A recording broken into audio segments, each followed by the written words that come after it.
Welcome everyone, I'm Dr. Sam Spinelli, physical therapist and strength and conditioning coach with Sissy Athletics. Today we're going to be discussing one of the absolute best quad builders of all time, the Sissy Squat.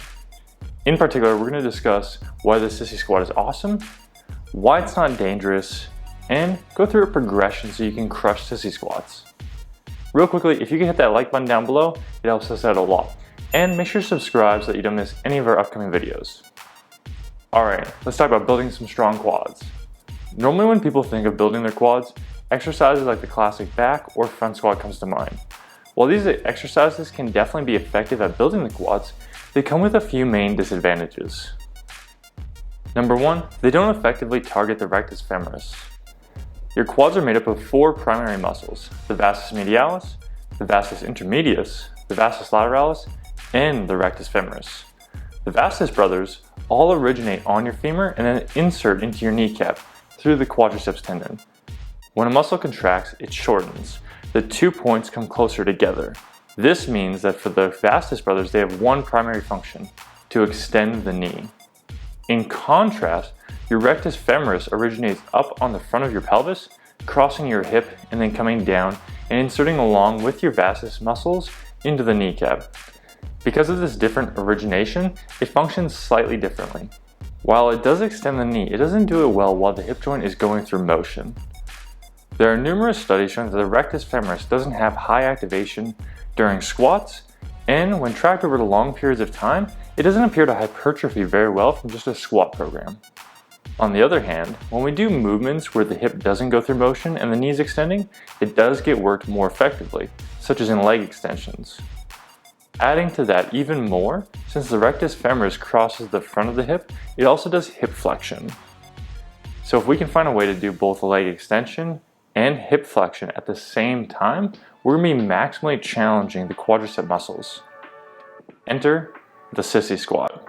This is why we've seen some of the most impressive quads of all time use both movements like traditional squats and Sissy Squats, such as Tom Platz, who is known to have some of the best quads ever in bodybuilding. Disadvantage 2 of more traditional based squatting options is that they require a substantial amount of weight to be challenging. For most people who are decently strong, you're going to need somewhere between 135 and 500 pounds to do back or front squats and be challenged, depending upon your size and experience. This can be challenging for people normally, but given the current state of the world, this can be even more challenging given that most people are lucky to have a heavy pair of dumbbells, or if they're going to a commercial gym, they're usually trying to avoid contact and not touching very many things, which can make plates and a heavy barbell not as interesting. That's a second advantage for the Sissy Squat, because it doesn't require any equipment inherently, and you can do it anywhere. Then there's a third possible disadvantage for squats depending upon how you view it. Squatting is much more systemically challenging, working our quads, our glutes, our adductors, our back extensors, and much more. This is often viewed as a plus. It's a compound movement. You hit a lot of muscles at one time. However, for people who are more active and train more frequently, this has a potential downside.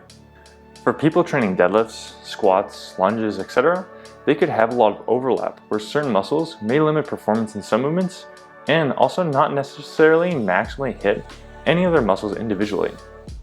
That's where something like a Sissy Squat can be helpful for some people, where if you did a lot of deadlifts and your back is pretty worked, you could do Sissy Squats instead of back squats to hit your legs without adding more stress to your back.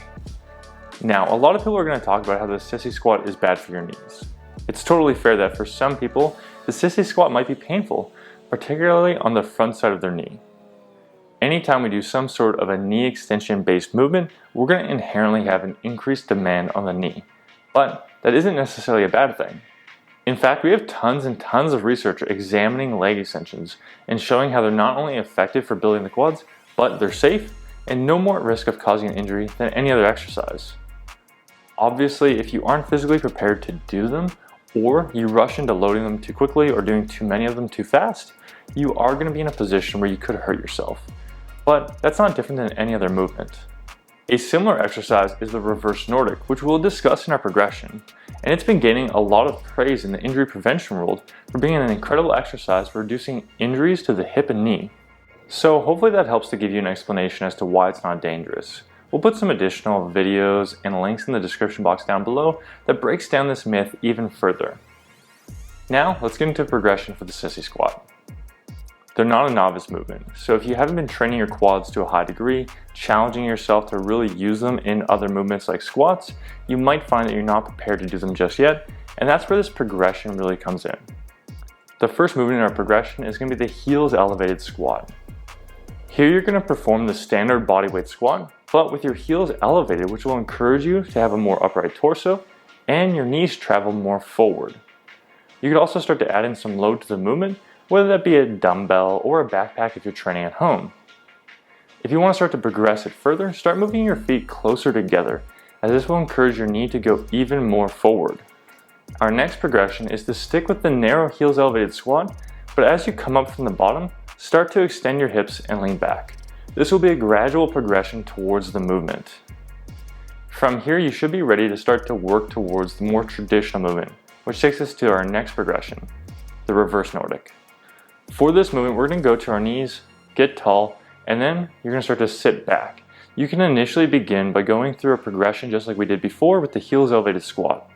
By bending your hips, doing a kneeling squat, working on getting comfortable and going into knee flexion, and then over time starting to extend your hips more and more. You can gradually work on leaning back further and further and starting to load up your quads and your trunk to a greater degree. You want to set up with your knees on a pad, but your toes on the ground. This is often going to feel best, but it's also going to set you up to be able to push at a more optimal angle to utilize your quads to the best degree. Now for those who are crushing it and are ready to go to the next progression, we're going to stand up, we're going to go to a wall, and we're going to be doing the Sissy Squat against wall.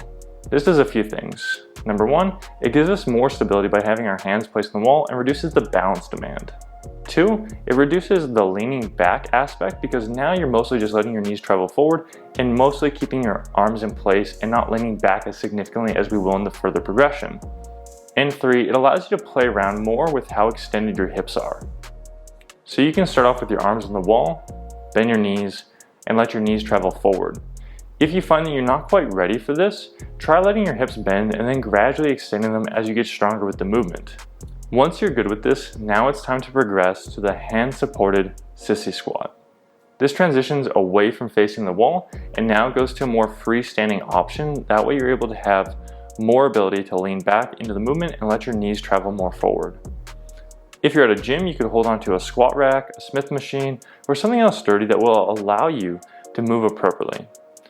If you're at home, you could use a doorway, a sturdy chair, or something similar. You'll sit up just like before, then let your knees go forward and let your shoulders drift back and keeping your hips extended. The hand support is mostly meant for reducing the demand on balance, but if you feel like you need it, you can use it to help you up as well.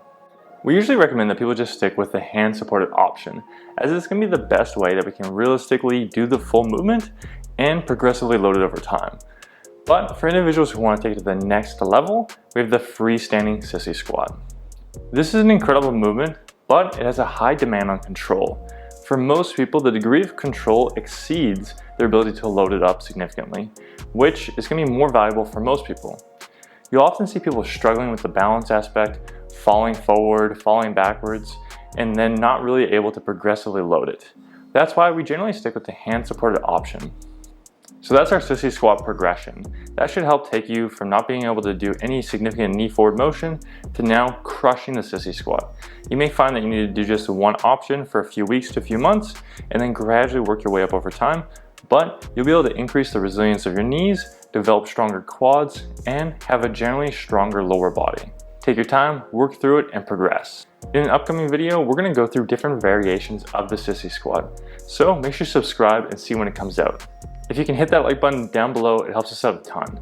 And subscribe for more videos in the future. If there's anything you want us to specifically tackle, comment and let us know. Thank you. See you in the next video.